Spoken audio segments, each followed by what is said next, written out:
I have often heard it scream. No, I am not nervous.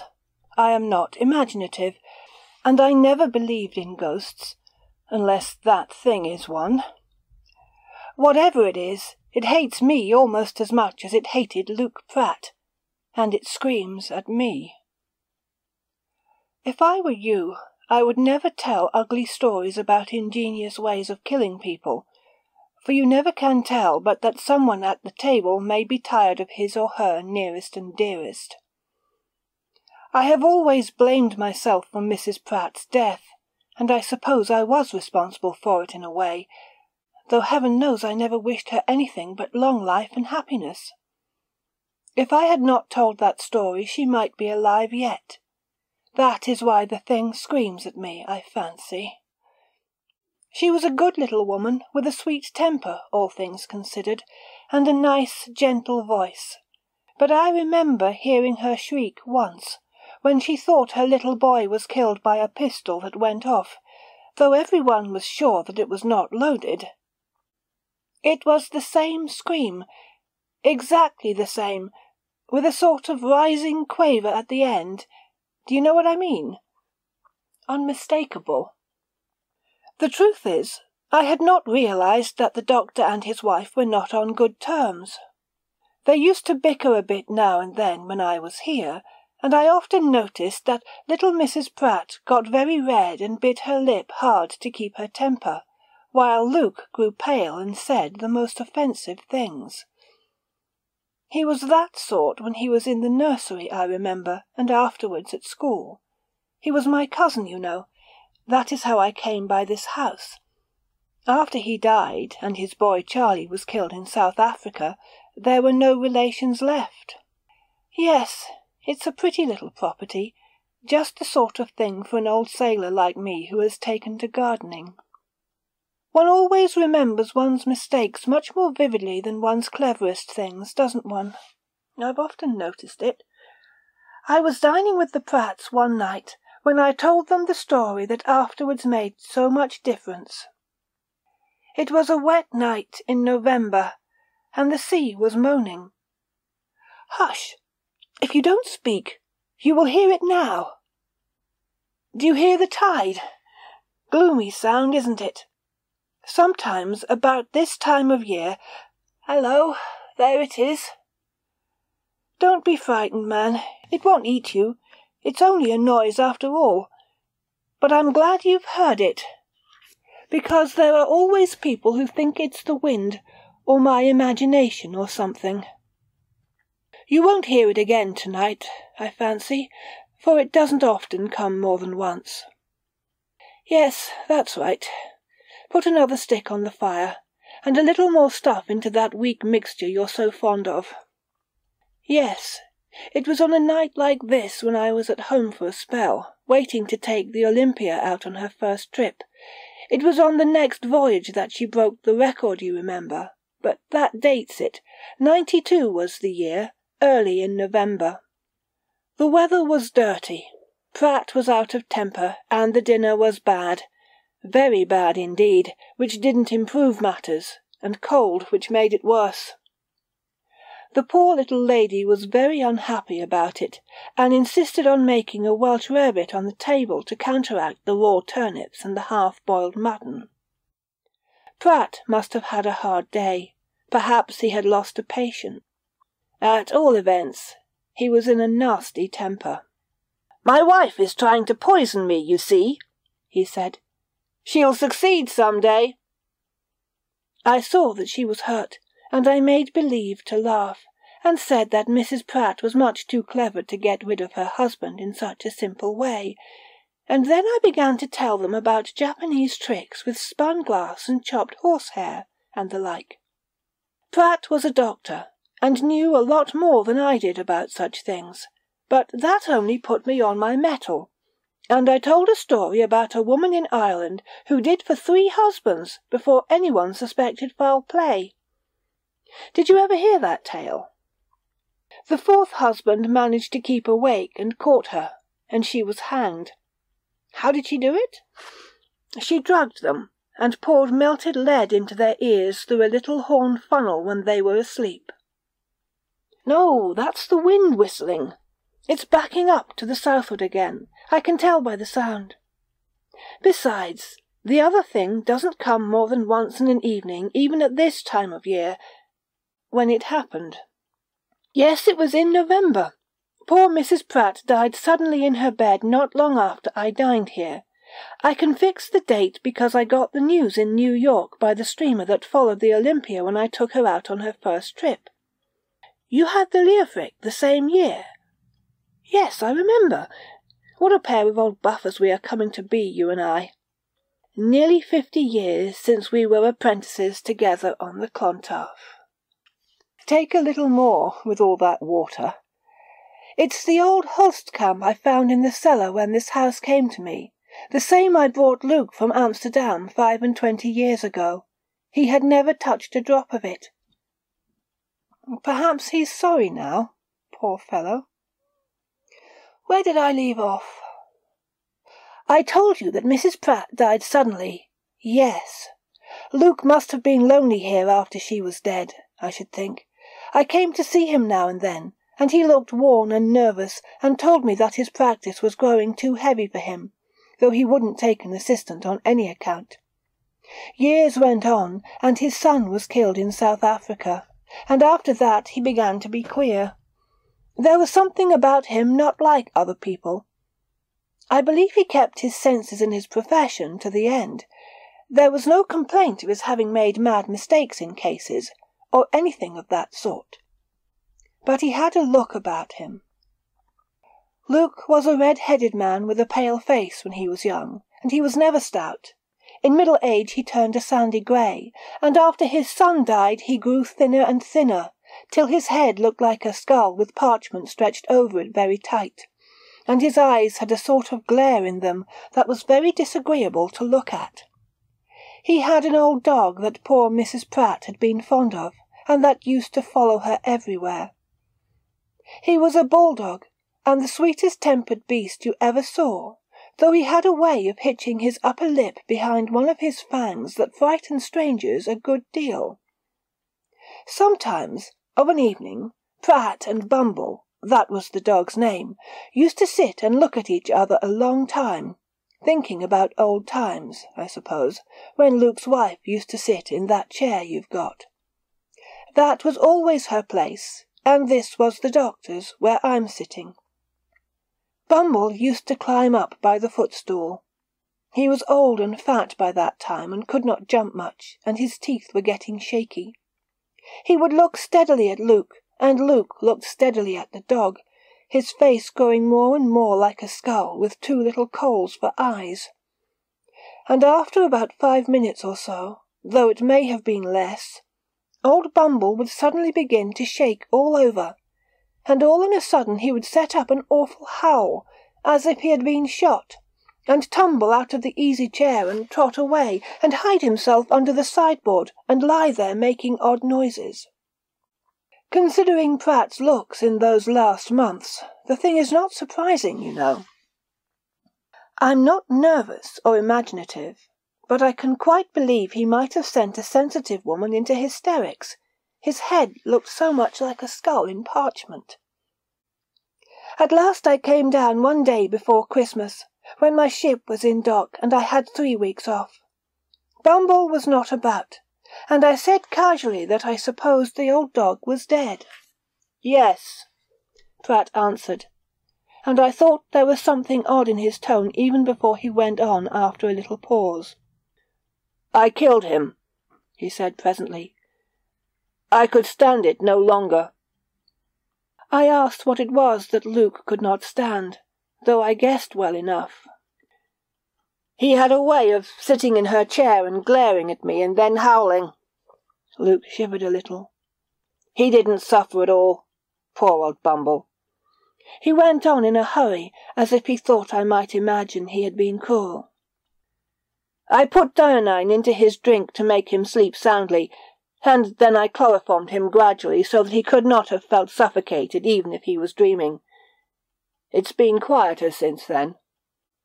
I wondered what he meant, for the words slipped out as if he could not help saying them. I've understood since. He meant that he did not hear the noise so often after the dog was out of the way. He meant that he did not hear that noise so often after the dog was out of the way. Perhaps he thought at first that it was old Bumble in the yard howling at the moon, though it's not that kind of noise, is it? Besides, I know what it is, if Luke didn't. It's only a noise after all, and a noise never hurt anybody yet. But he was much more imaginative than I am. No doubt there really is something about this place that I don't understand.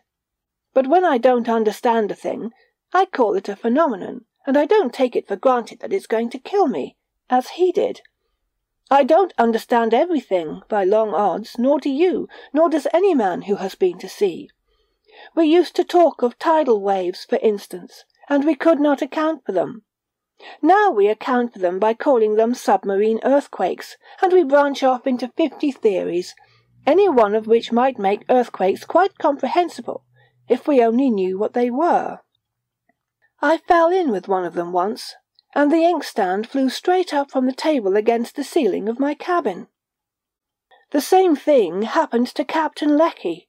I dare say you've read about it in his wrinkles. Very good.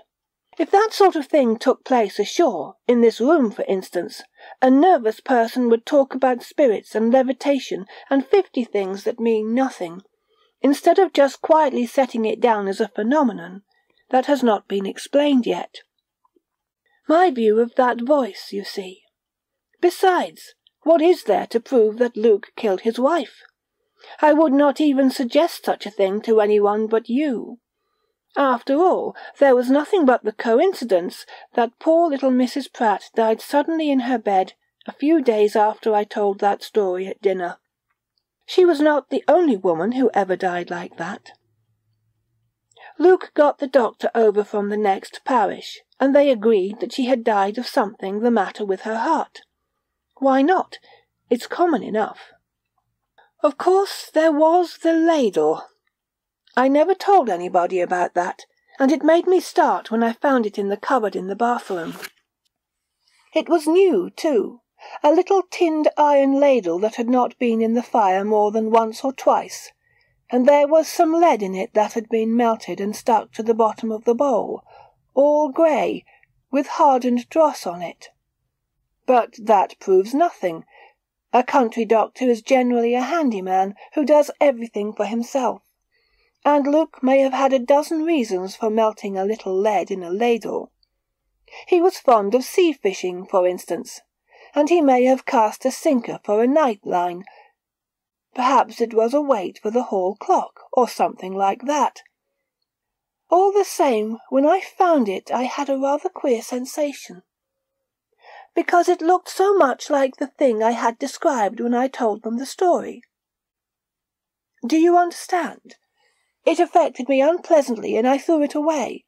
It's at the bottom of the sea, a mile from the spit, and it will be jolly well rusted beyond recognizing if it's ever washed up by the tide.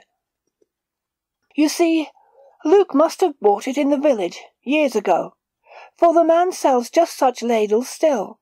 I suppose they are used in cooking.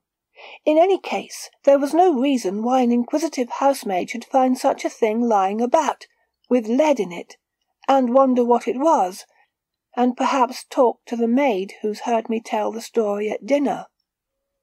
For that girl married the plumber's son in the village, and may remember the whole thing. You understand me, don't you?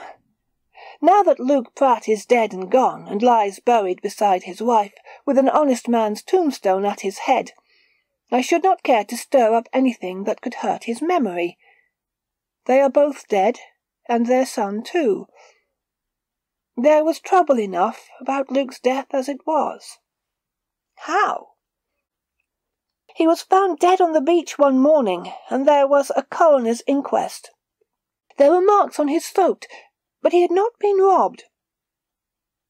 The verdict was that he had come to his end by the hands or teeth of some person or animal unknown, for half the jury thought it might have been a big dog that had thrown him down and gripped his windpipe, though the skin of his throat was not broken. No one knew at what time he had gone out, nor where he had been. He was found lying on his back above high water mark, with an old cardboard bandbox that had belonged to his wife lay under his hand, open. The lid had fallen off. He seemed to have been carrying home a skull in the box. Doctors are fond of collecting such things. It had rolled out and lay near his head, and it was a remarkably fine skull, rather small, beautifully shaped and very white, with perfect teeth.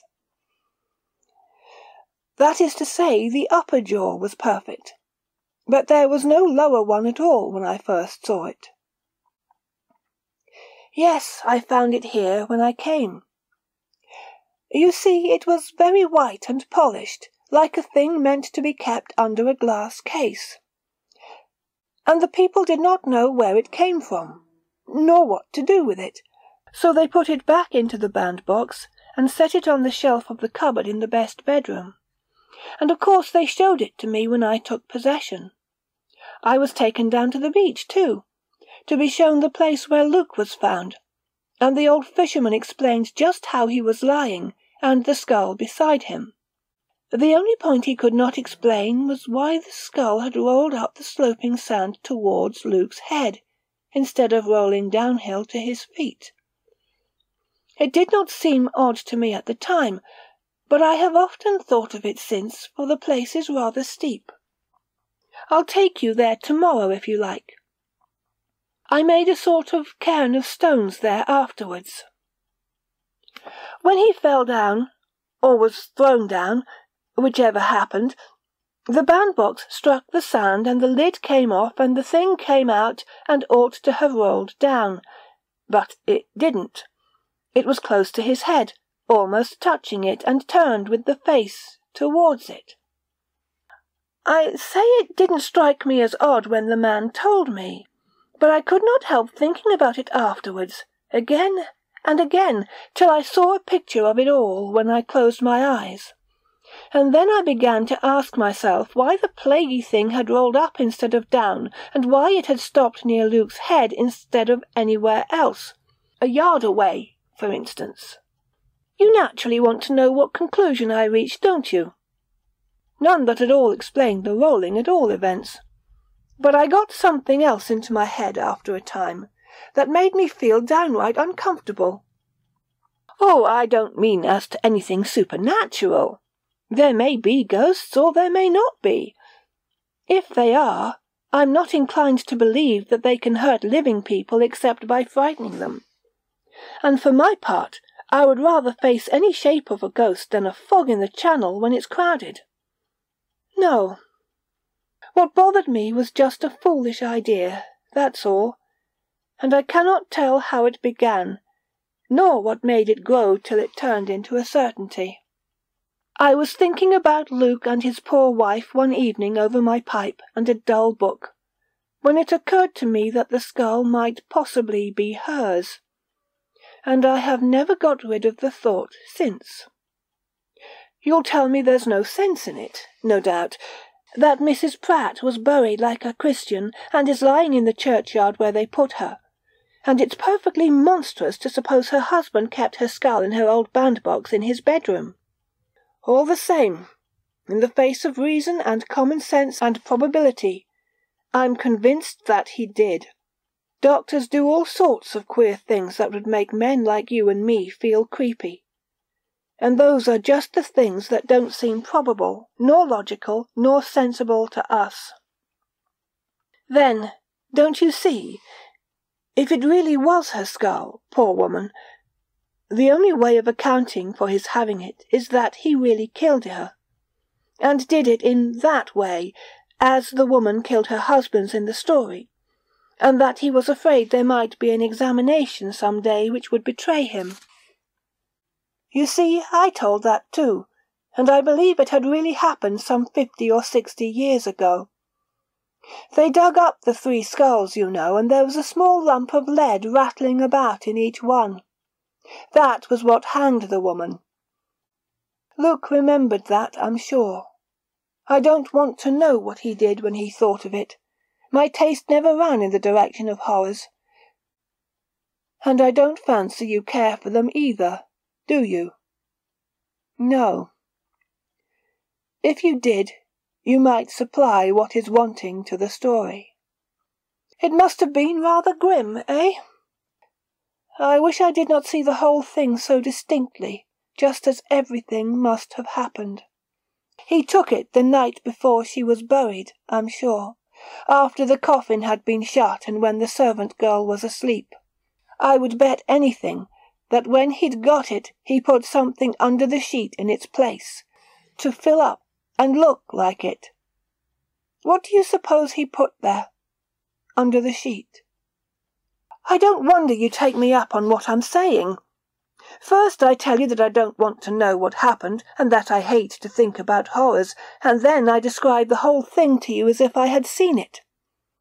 I'm quite sure that it was her work-bag that he put there.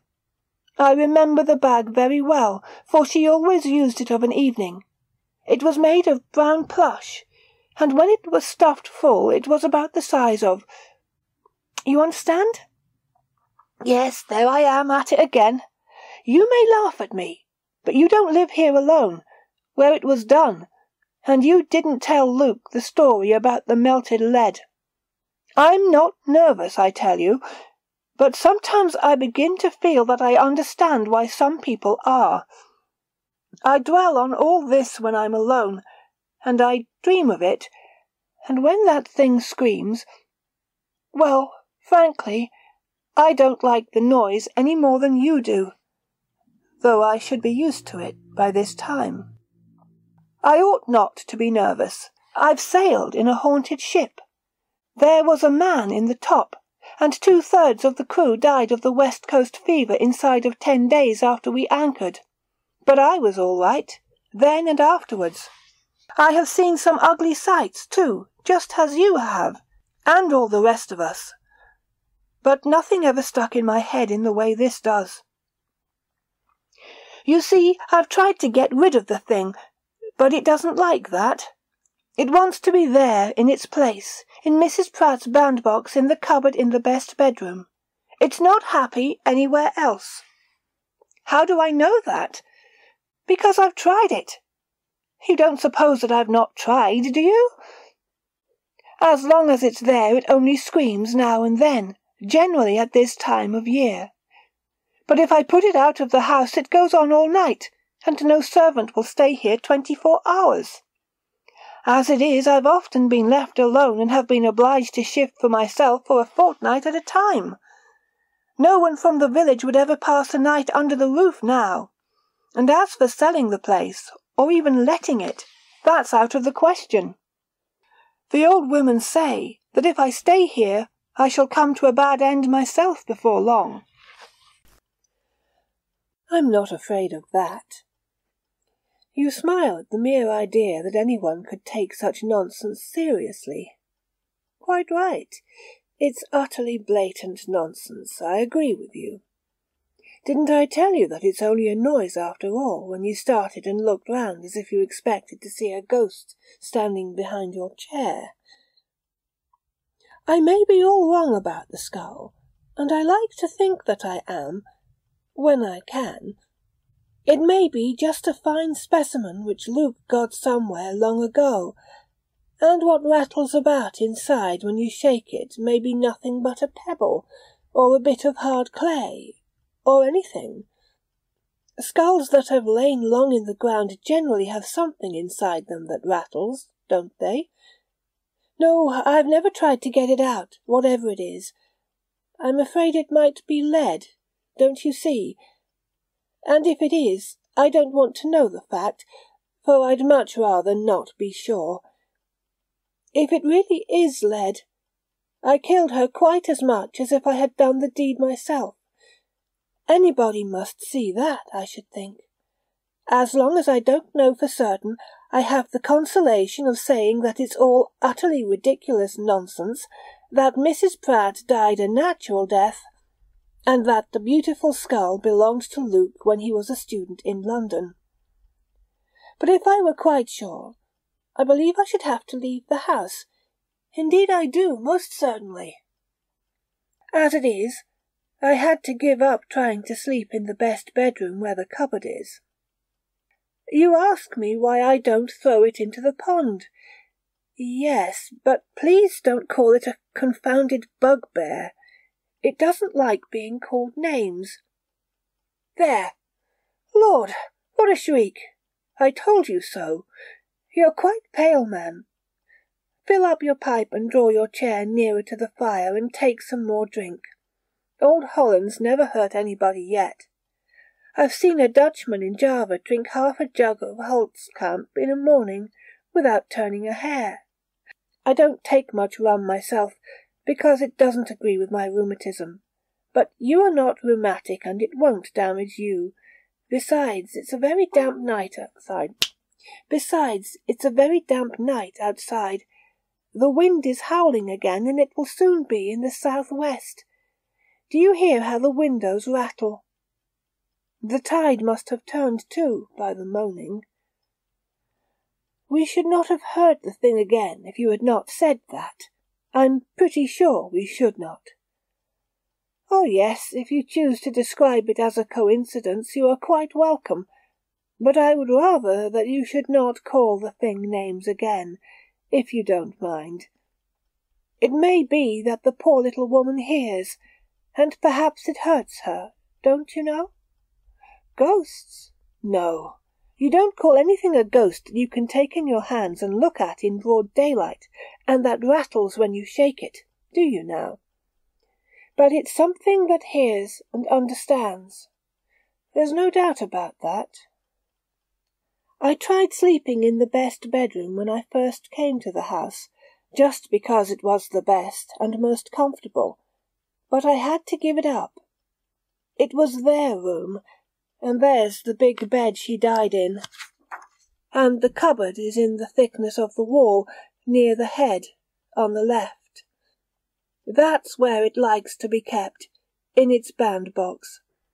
I only used the room for a fortnight after I came, and then I turned out and took the little room downstairs next to the surgery, where Luke used to sleep when he expected to be called to a patient during the night. I was always a good sleeper ashore. 8 hours is my dose. 11 to 7 when I'm alone, 12 to 8 when I have a friend with me. But I could not sleep after 3 o'clock in the morning in that room, 1:15 to be accurate. As a matter of fact, I timed it with my old pocket chronometer, which still keeps good time, and it was always at exactly 17 minutes past 3. I wonder whether that was the hour when she died. It was not what you have heard. If it had been that, I could not have stood it 2 nights. It was just a start and a moan and hard breathing for a few seconds in the cupboard, and it could never have waked me under ordinary circumstances, I'm sure. I suppose you are like me in that, and we are just like other people who have been to sea. No natural sounds disturb us at all. Not all the racket of a square rigger hove to in a heavy gale, or rolling on her beam ends before the wind. But if a lead pencil gets adrift and rattles in the drawer of your cabin table, you are awake in a moment. Just so. You always understand. Very well. The noise in the cupboard was no louder than that, but it waked me instantly. I said it was like a start. I know what I mean, but it's hard to explain without seeming to talk nonsense. Of course, you cannot exactly hear a person start. At the most you might hear the quick drawing of the breath between the parted lips and closed teeth, and the almost imperceptible sound of clothing that moved suddenly so very slightly. It was like that. You know how one feels when a sailing vessel is going to do 2 or 3 seconds before she does it. Ah, fuck! You know how one feels what a sailing vessel is going to do 2 or 3 seconds before she does it, when one has the wheel. Riders say the same of a horse, but that's less strange because the horse is a live animal with feelings of its own, and only poets and landsmen talk about a ship being alive and all that. but I have always felt somehow that besides being a steaming machine or a sailing machine for carrying weights, a vessel at sea is a sensitive instrument and a means of communication between nature and man, and most particularly the man at the wheel, if she is steered by hand. She takes her impressions directly from wind and sea, tide and stream, and transmits them to the man's hand, just as the wireless telegraphy picks up the interrupted currents aloft and turns them out below in the form of a message. You see what I am driving at? I felt that something started in the cupboard, and I felt it so vividly that I heard it, though there may have been nothing to hear, and the sound inside my head waked me suddenly. But I really heard the other noise. It was as if it were muffled inside a box, as far away as if it came through a long-distance telephone, and yet I knew that it was inside the cupboard near the head of my bed. My hair did not bristle and my blood did not run cold that time. I simply resented being waked up by something that had no business to make a noise, any more than a pencil should rattle in the drawer of my cabin table on board ship. For I did not understand. I just supposed that the cupboard had some communication with the outside air, and that the wind had got in, and was moaning through it with a sort of very faint screech. I struck a light, and looked at my watch, and it was 17 minutes past 3. Then I turned over and went to sleep on my right ear. That's my good one. I'm pretty deaf with the other, for I struck the water with it when I was a lad in diving from the fore topsail yard. Silly thing to do it was, but the result is very convenient when I want to go to sleep when there's a noise. That was the first night, and the same thing happened again and several times afterwards, but not regularly, though it was always at the same time, to a second. Perhaps I was sometimes sleeping on my good ear and sometimes not. I overhauled the cupboard, and there was no way by which the wind could get in, or anything else, for the door makes a good fit, having been meant to keep out moths, I suppose. Mrs. Pratt must have kept her winter things in it, for it still smells of camphor and turpentine. After about a fortnight I had had enough of the noises. So far I had said to myself that it would be silly to yield to it and take the skull out of the room. Things always look differently by daylight, don't they? But the voice grew louder, I suppose one may call it a voice, and it got inside my deaf ear too one night. I realized that when I was wide awake, for my good ear was jammed down on the pillow, and I ought not to have heard a foghorn in that position. But I heard that, and it made me lose my temper, unless it scared me, for sometimes the two are not far apart. I struck a light and got up, and I opened the cupboard, grabbed the bandbox, and threw it out of the window as far as I could. Then my hair stood on end. The thing screamed in the air, like a shell from a 12-inch gun. It fell on the other side of the road. The night was very dark, and I could not see it fall, but I know it fell beyond the road. The window is just over the front door. It's 15 yards to the fence, more or less, and the road is 10 yards wide. There's a thick-set hedge beyond, along the glebe that belongs to the vicarage. I did not sleep much more that night. It was not more than half an hour after I had thrown the bandbox out, when I heard a shriek outside, like what we've had tonight, but worse, more despairing, I should call it, and it may have been my imagination, but I could have sworn that the screams came nearer and nearer each time. I lit a pipe and walked up and down for a bit, and then took a book and sat up reading, but I'll be hanged if I can remember what I read, nor even what the book was, for every now and then a shriek came up that would have made a dead man turn in his coffin. A little before dawn someone knocked at my front door.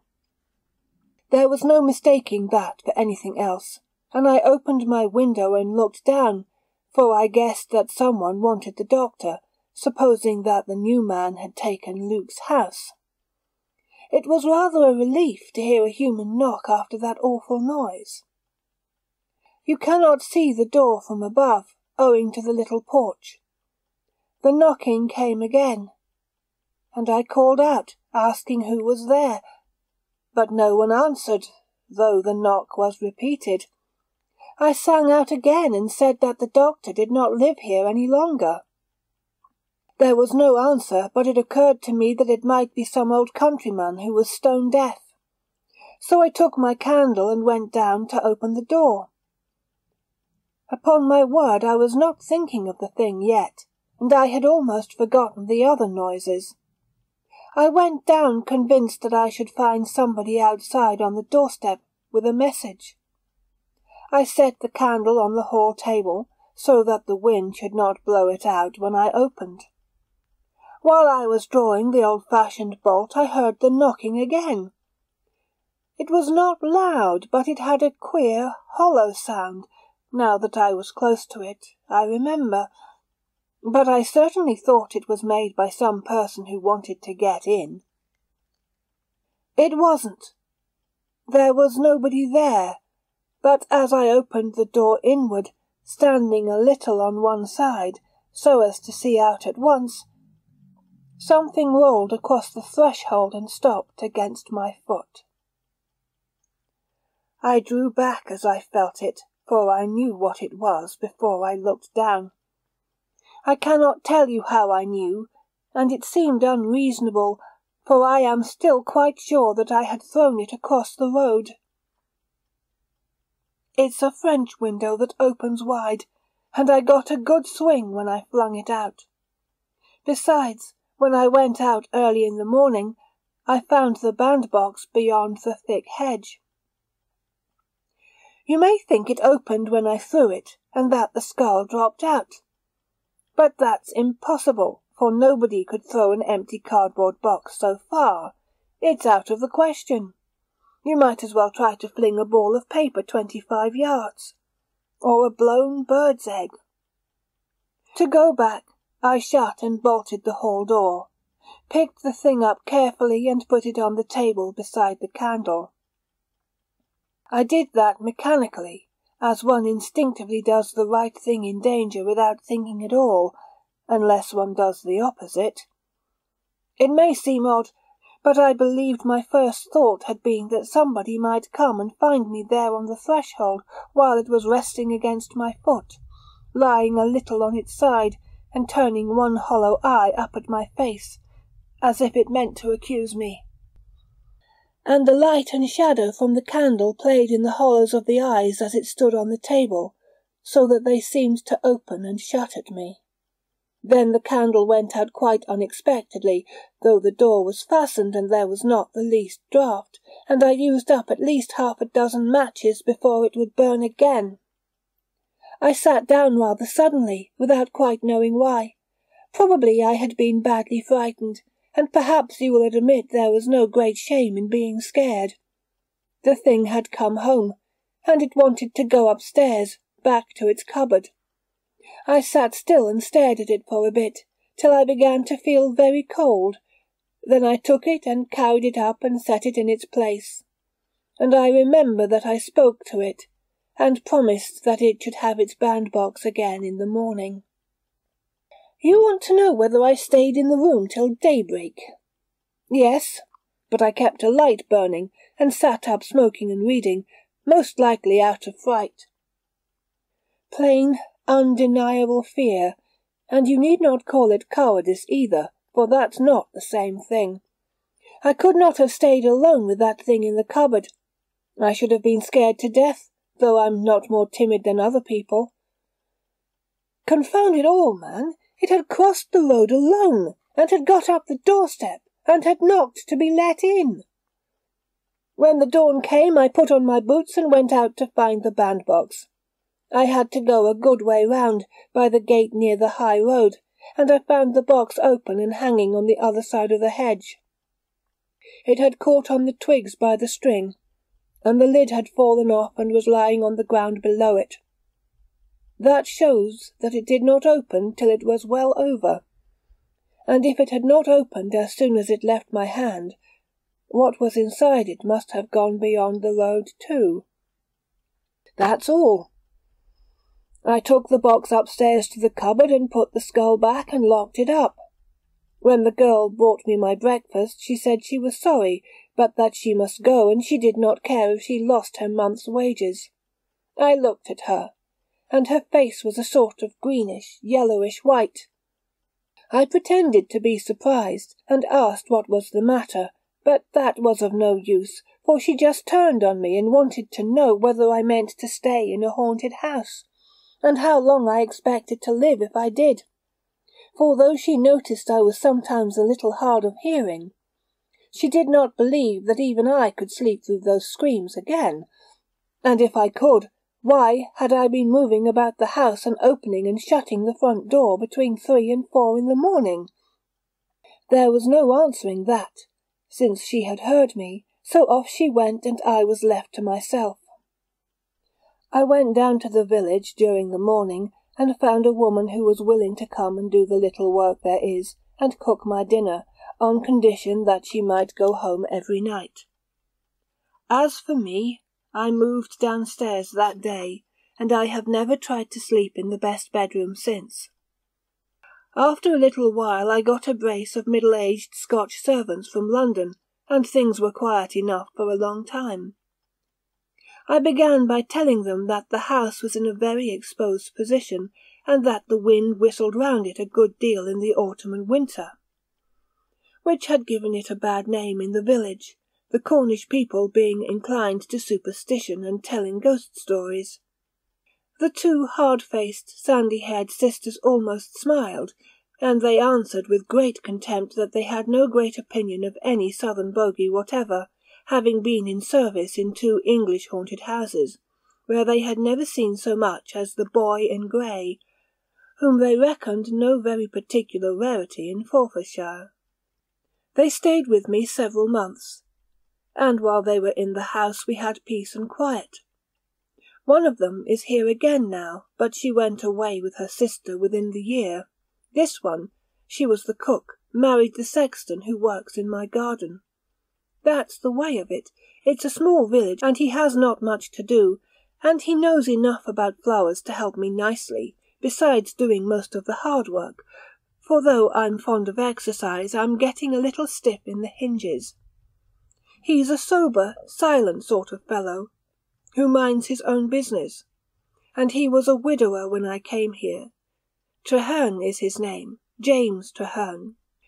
The Scottish sisters would not admit that there was anything wrong about the house, but when November came they gave me warning that they were going, on the ground that the chapel was such a long walk from here, being in the next parish, and that they could not possibly go to our church. But the younger one came back in the spring, and as soon as the banns could be published, she was married to James Treherne by the vicar, and she seems to have had no scruples about hearing him preach since then.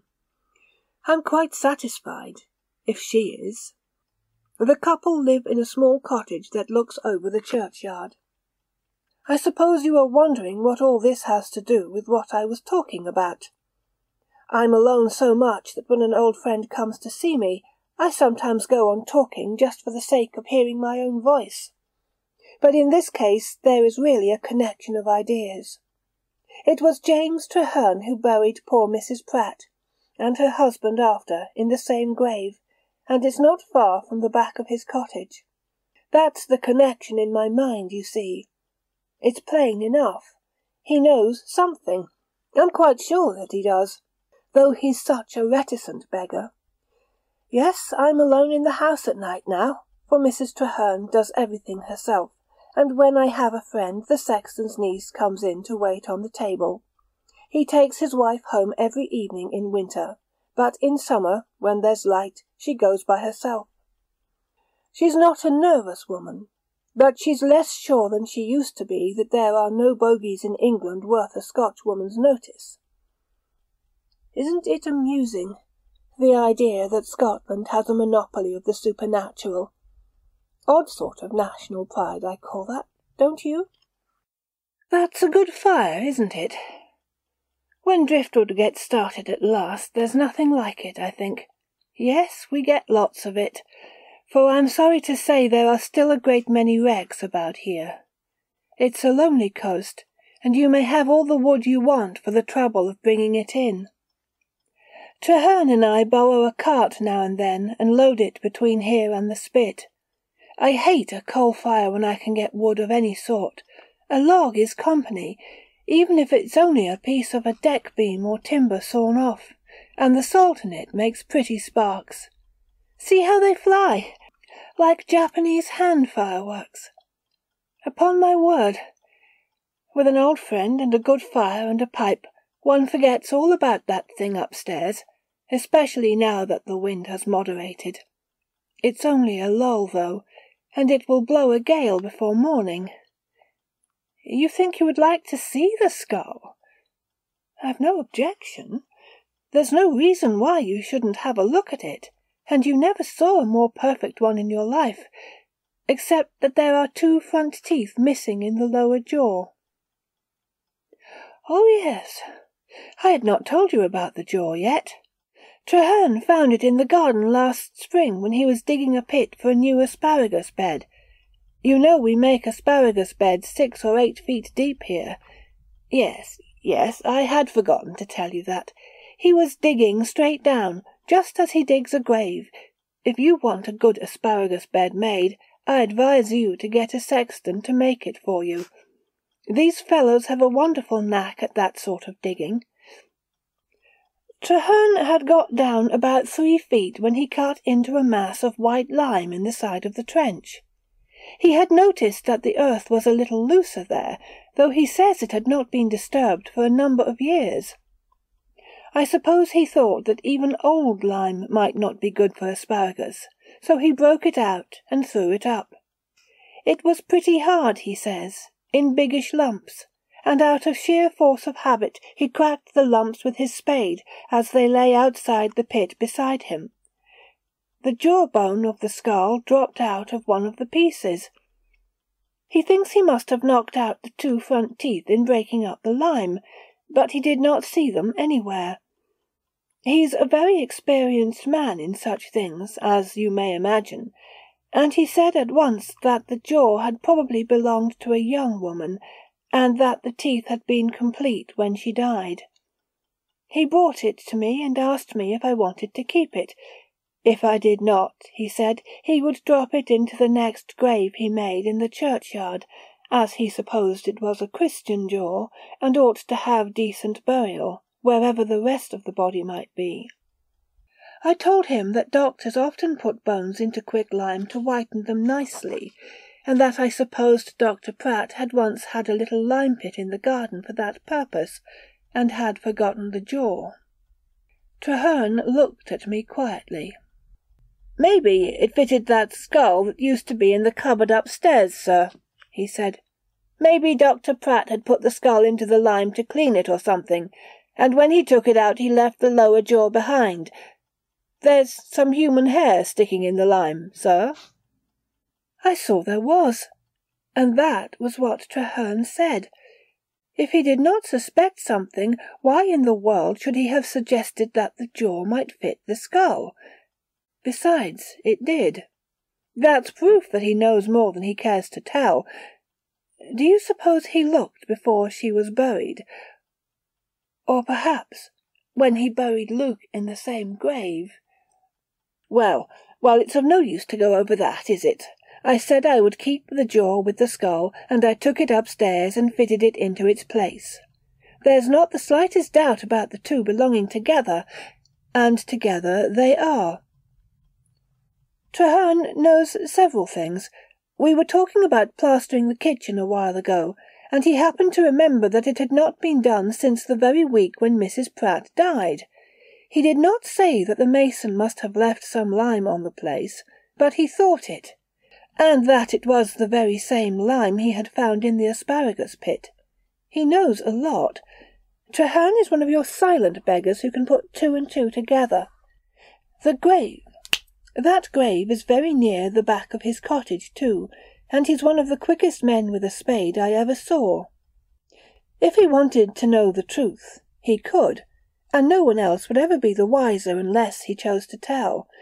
In a quiet village like ours, people don't go and spend the night in the churchyard to see whether the sexton potters about by himself between 10 o'clock and daylight.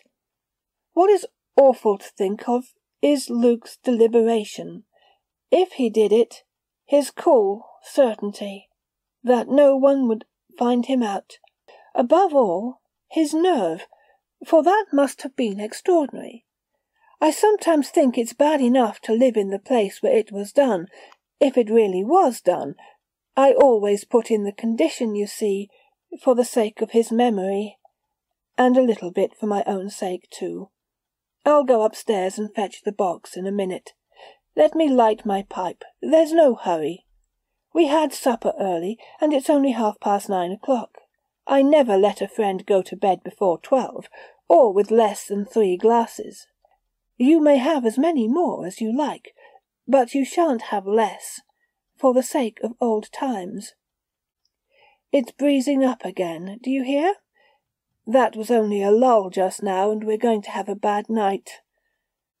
A thing happened that made me start a little when I found that the jaw fitted exactly. I'm not very easily startled in that way myself, but I have seen people make a quick movement, drawing their breath sharply, when they thought they were alone and suddenly turned and saw someone very near them. Nobody can call that fear. You wouldn't, would you? No. Well, just when I had set the jaw in its place under the skull, the teeth closed sharply on my finger. It felt exactly as if it were biting me hard, and I confess that I jumped before I realized that I had been pressing the jaw and the skull together with my other hand. I assure you I was not at all nervous. It was broad daylight, too, and a fine day, and the sun was streaming into the best bedroom. It would have been absurd to be nervous, and it was only a quick mistaken impression, but it really made me feel queer. Somehow it made me think of the funny verdict of the coroner's jury on Luke's death. By the hand or teeth of some person or animal unknown. Ever since that I wished I had seen those marks on his throat, though the lower jaw was missing then. I have often seen a man do insane things with his hands that he does not realize at all. I once saw a man hanging on by an old awning stop with one hand, leaning backward, outboard, with all his weight on it, and he was just cutting the stop with the knife in his other hand when I got my arms round him. We were in mid-ocean, going 20 knots. He had not the smallest idea what he was doing. Neither had I when I managed to pinch my finger between the teeth of that thing. I can feel it now. It was exactly as if it were alive and were trying to bite me. It would if it could, for I know it hates me, poor thing. Do you suppose that what rattles about inside is really a bit of lead? Well, I'll get the box down presently, and if whatever it is happens to drop out into your hands, that's your affair. If it's only a clod of earth or a pebble, the whole matter would be off my mind, and I don't believe I should ever think of the skull again. But somehow I cannot bring myself to shake out the bit of hard stuff myself. The mere idea that it may be lead makes me confoundedly uncomfortable. Yet I've got the conviction that I shall know before long. I shall certainly know. I'm sure Traherne knows, but he's such a silent beggar. I'll go upstairs now and get it. What? You had better go with me? Do you think I'm afraid of a bandbox and a noise? Nonsense. Bother the candle, it won't light. As if the ridiculous thing understood what it's wanted for. Look at that, the third match. They light fast enough for my pipe. There, do you see? It's a fresh box, just out of the tin safe where I keep the supply on account of the dampness. Oh, you think the wick of the candle may be damp, do you? All right, I'll light the beastly thing in the fire. That won't go out at all events. Yes, it sputters a bit, but it will keep lighted now. It burns just like any other candle, doesn't it? The fact is, candles are not very good about here. I don't know where they come from, but they have a way of burning low occasionally, with a greenish flame that spits tiny sparks, and I'm often annoyed by their going out of themselves. It cannot be helped, for it will be long before we have electricity in our village. It really is rather a poor light, isn't it? You think I had better leave you the candle and take the lamp, do you? I don't like to carry lamps about, that's the truth. I never dropped one in my life, but I have always thought I might, and it's so confoundedly dangerous if you do. Besides, I am pretty well used to these rotten candles by this time. You may as well finish that glass while I'm getting it, for I don't mean to let you off with less than 3 before you go to bed. You won't have to go upstairs either, for I've put you in the old study next to the surgery. That's where I live myself. The fact is, I never ask a friend to sleep upstairs now. The last man who did was Crackenthorpe, and he said he was kept awake all night. You remember old Crack, don't you? He stuck to the service, and they've just made him an admiral. Yes, I'm off now, unless the candle goes out. I couldn't help asking if you remembered Crackenthorpe. If anyone had told us that the skinny little idiot he used to be was to turn out the most successful of the lot of us, we should have laughed at the idea, shouldn't we? You and I did not do badly, it's true. But I'm really going now. I don't mean to let you think that I've been putting it off by talking. As if there were anything to be afraid of. If I were scared, I should tell you so quite frankly, and get you to go upstairs with me. Here's the box. I brought it down very carefully so as not to disturb it, poor thing. You see, if it were shaken, the jaw might get separated from it again, and I'm sure it wouldn't like that. Yes, the candle went out as I was coming downstairs, but that was the draught from the leaky window on the landing. Did you hear anything? Yes, there was another scream. Am I pale, do you say? That's nothing. My heart is a little queer sometimes, and I went upstairs too fast. In fact, that's one reason why I really prefer to live altogether on the ground floor. Wherever the shriek came from, it was not from the skull, for I had the box in my hand when I heard the noise. And here it is now. So we have proved definitely that the screams are produced by something else. I've no doubt I shall find out some day what makes them. Some crevice in the wall, of course, or a crack in a chimney, or a chink in the frame of a window. That's the way all ghost stories end in real life. Do you know, I'm jolly glad I thought of going up and bringing it down for you to see, for that last shriek settles the question. To think that I should have been so weak as to fancy that the poor skull could really cry out like a living thing. Now I'll open the box, and we'll take it out and look at it under the bright light. It's rather awful to think that the poor lady used to sit there, in your chair, evening after evening in just the same light, isn't it? But then, I've made up my mind that it's all rubbish from beginning to end, and that it's just an old skull that Luke had when he was a student, and perhaps he put it into the lime merely to whiten it, and could not find the jaw.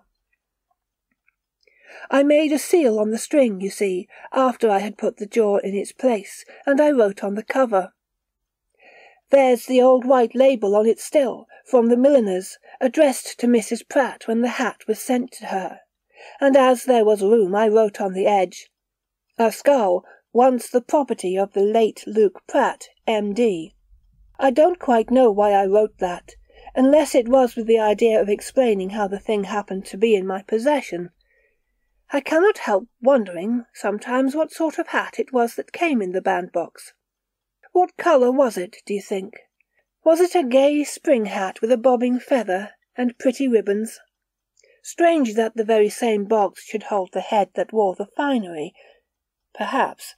No, we made up our minds that it just came from the hospital in London where Luke did his time. It's far better to look at it in that light, isn't it? There's no more connection between that skull and poor Mrs. Pratt than there was between my story about the lead and— Good Lord! Take the lamp. Don't let it go out if you can help it. I'll have the window fastened again in a second. I say, what a gale! There, it's out. I told you so. Never mind, there's the firelight. I've got the window shut. The bolt was only half down. Was the box blown off the table? Where the deuce is it? There, that won't open again, for I've put up the bar. Good dodge, an old-fashioned bar. There's nothing like it. Now you find the bandbox while I light the lamp. Confound those wretched matches! Yes, a pipe spill is better. It must light in the fire. I hadn't thought of it. Thank you. There we are again. Now where's the box? Yes, put it back on the table, and we'll open it. That's the first time I have ever known the wind to burst that window open, but it was partly carelessness on my part when I last shut it. Yes, of course I heard the scream. It seemed to go all round the house before it broke in at the window. That proves that it's always been the wind and nothing else, doesn't it? When it was not the wind, it was my imagination. I've always been a very imaginative man. I must have been, though I did not know it. As we grow older, we understand ourselves better, don't you know? I'll have a drop of the Hostkamp neat, by the way of an exception, since you are filling up your glass. That damp gust chilled me, and with my rheumatic tendency I'm very much afraid of a chill, for the cold sometimes seems to stick in my joints all winter when once it gets in. By George, that's good stuff. I'll just light a fresh pipe, now that everything is snug again, and then we'll open the box. I'm so glad we heard that last scream together, with the skull here on the table between us, for a thing cannot possibly be in two places at the same time, and the noise most certainly came from outside, as any noise the wind makes must. You thought you heard it scream through the room after the window was burst open? Oh, yes, so did I. But that was natural enough when everything was open. Of course we heard the wind. What could one expect? Look here, please. I want you to see that the seal is intact before we open the box together. Will you take my glasses? No, you have your own. All right. The seal is sound, you see, and you can read the words on the motto easily. Sweet and low. That's it. Because the poem goes on. Wind of the western sea, and says, blow him again to me, and all that. Here is the seal on my watch chain, where it's hung for more than 40 years. My poor little wife gave it to me when I was courting, and I never had any other. It was just like her to think of those words. She was always fond of Tennyson. It's no use to cut the string, for it's fastened to the box, so I'll just break the wax and untie the knot, and afterwards we'll seal it up again. You see, I like to feel that the thing is safe in its place, and that nobody can take it out. Not that I should suspect Treherne of meddling with it, but I always feel that he knows a lot more than he tells. You see, I've managed it without breaking the string, though when I fastened it I never expected to open the bandbox again. The lid comes off easily enough. There! Now look. What? Nothing in it?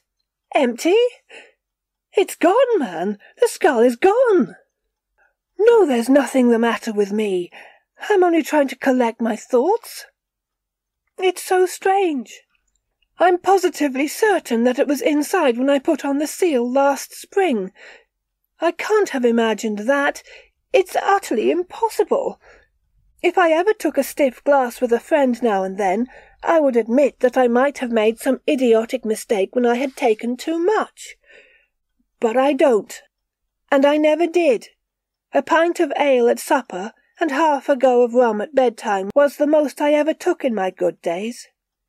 I believe it's always we sober fellows who get rheumatism and gout. Yet there was my seal, and there is the empty bandbox. That's plain enough. I say, I don't half like this. It's not right. There's something wrong about it, in my opinion. You needn't talk to me about supernatural manifestations, for I don't believe in them, not a little bit. Somebody must have tampered with the seal and stolen the skull. Sometimes, when I go out to work in the garden in summer, I leave my watch and chain on the table. Traherne must have taken the seal then, and used it, for he would be quite sure that I should not come in for at least an hour.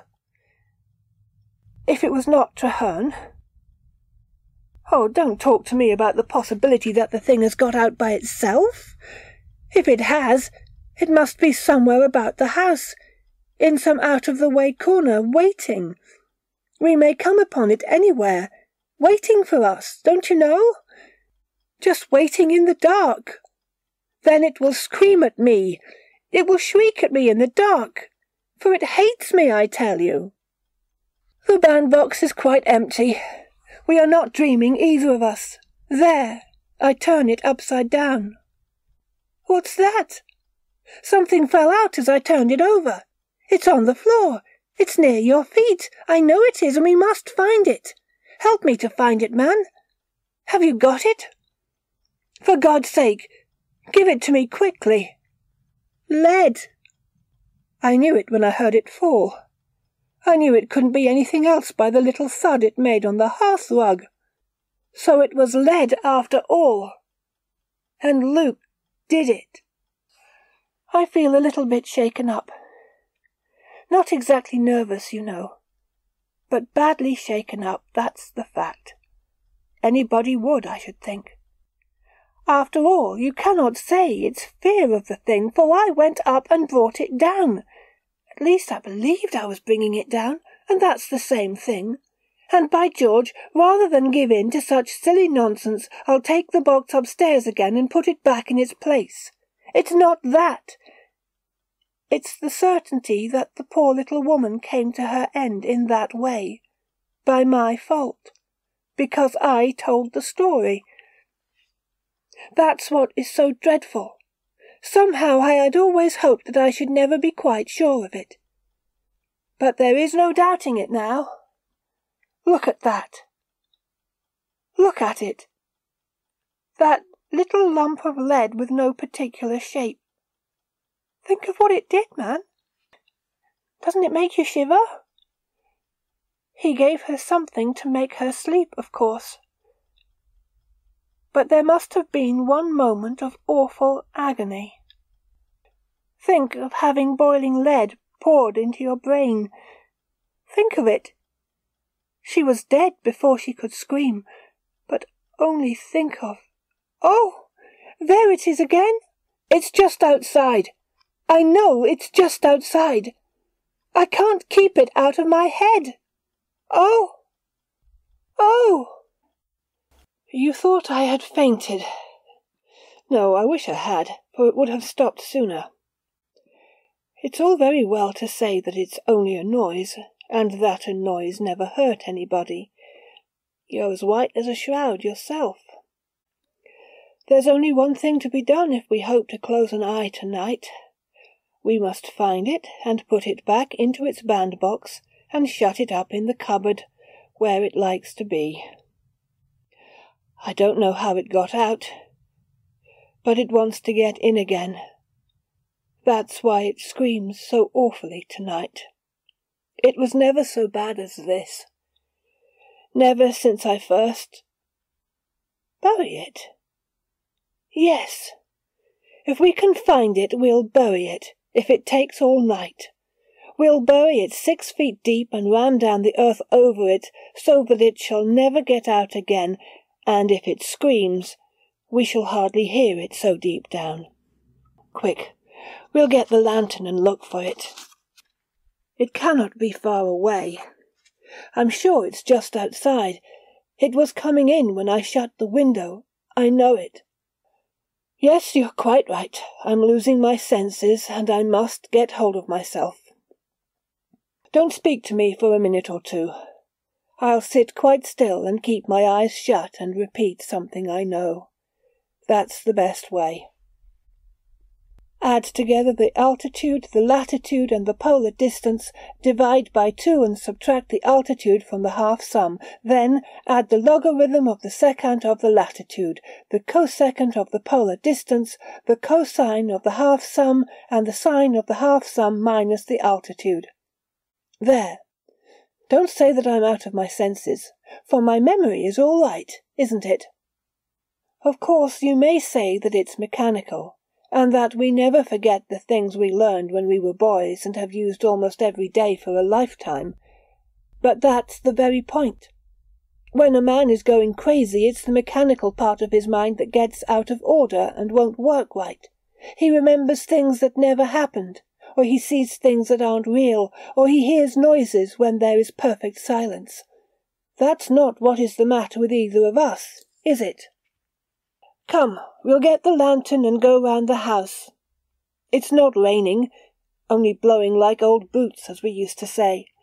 The lantern is in the cupboard under the stairs in the hall, and I always keep it trimmed in case of a wreck. No use to look for the thing.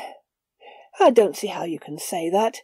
It was nonsense to talk of burying it, of course, for it doesn't want to be buried. It wants to go back into its bandbox and be taken upstairs. Poor thing. Traherne took it out, I know, and made the seal over again. Perhaps he took it to the churchyard, and he may have meant well. I dare say he thought it would not scream any more if it were quietly laid in consecrated ground, near where it belongs. But it has come home. Yes, that's it. He's not half a bad fellow, Traherne, and rather religiously inclined, I think. Does not that sound natural and reasonable and well meant?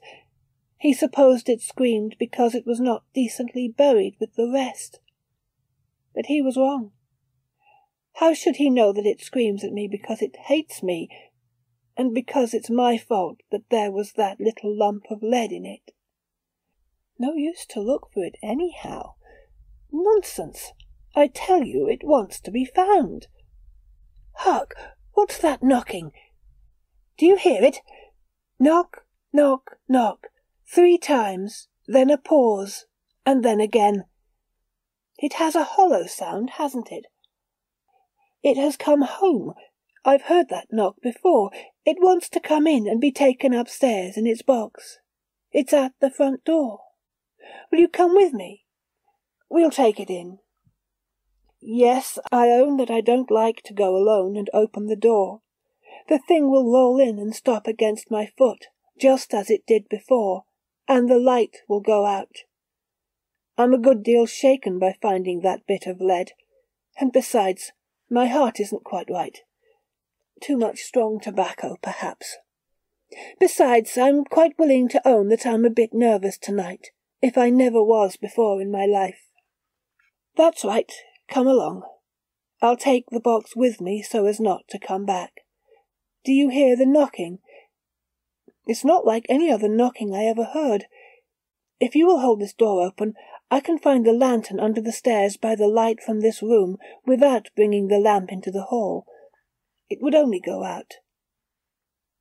The thing knows we're coming. Hark! It's impatient to get in. Don't shut the door till the lantern is ready, whatever you do.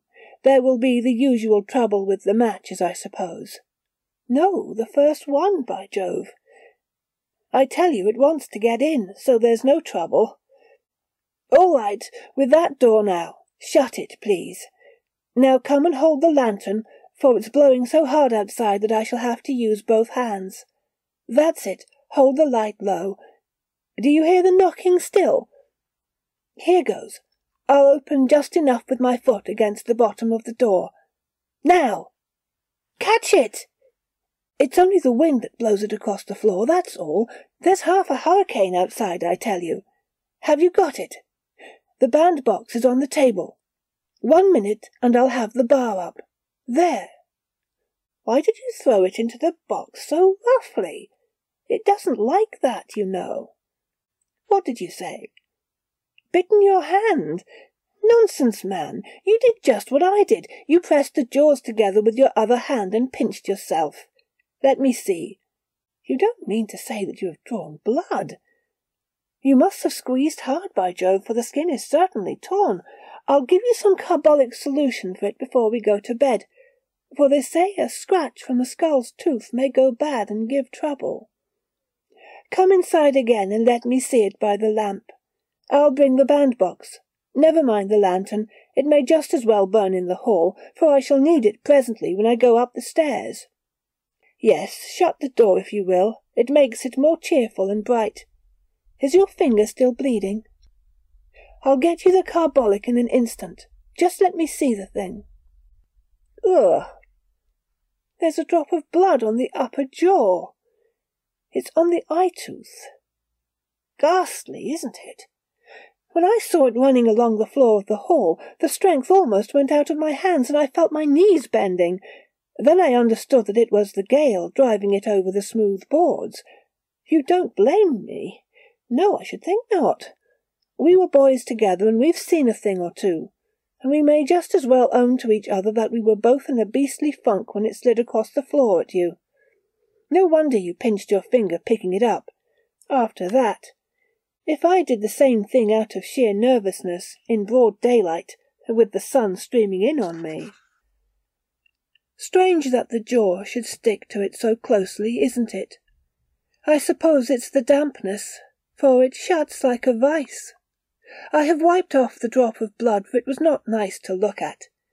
I'm not going to try to open the jaws, don't be afraid. I shall not play any tricks with the poor thing, but I'll just seal the box again, and we'll take it upstairs and put it away where it wants to be. The wax is on the writing table by the window. Thank you. It will be long before I leave my seal lying about again for Traherne to use, I can tell you. Explain? I don't explain natural phenomena, but if you choose to think that Traherne had hidden it somewhere in the bushes, and that the gale blew it to the house against the door, and made it knock, as if it wanted to be let in, you're not thinking the impossible, and I'm quite ready to agree with you. Do you see that? You can swear that you've actually seen me seal it this time, in case anything of the kind should occur again. The wax fastens the string to the lid, which cannot possibly be lifted even enough to get in one finger. You're quite satisfied, aren't you? Yes. Besides, I shall lock the cupboard and keep the key in my pocket hereafter. Now we can take the lantern and go upstairs. Do you know, I'm very much inclined to agree with your theory that the wind blew it against the house. I'll go ahead, for I know the stairs. Just hold the lantern near my feet as we go up. How the wind howls and whistles! Did you feel the sand on the floor under your shoes as we crossed the hall? Yes, this is the door of the best bedroom. Hold up the lantern, please. This side, by the head of the bed. I left the cupboard open when I got the box. Isn't it queer how the faint odour of women's dresses will hang about an old closet for years? This is the shelf. You've seen me set the box there, and now you see me turn the key and put it into my pocket. So that's done. Good night. Are you sure you're quite comfortable? It's not much of a room, but I dare say you would as soon sleep here as upstairs tonight. If you want anything, sing out. There's only a lath and plaster partition between us. There's not so much wind on this side by half. There's the Hollands on the table, if you'll have one more nightcap. No? Well, do as you please. Good night again, and don't dream about that thing, if you can. The following paragraph appeared in the Penradden News, 23rd of November, 1906. Mysterious death of a retired sea captain. The village of Treadcombe is much disturbed by the strange death of Captain Charles Braddock, and all sorts of impossible stories are circulating with regard to the circumstances, which certainly seem difficult of explanation.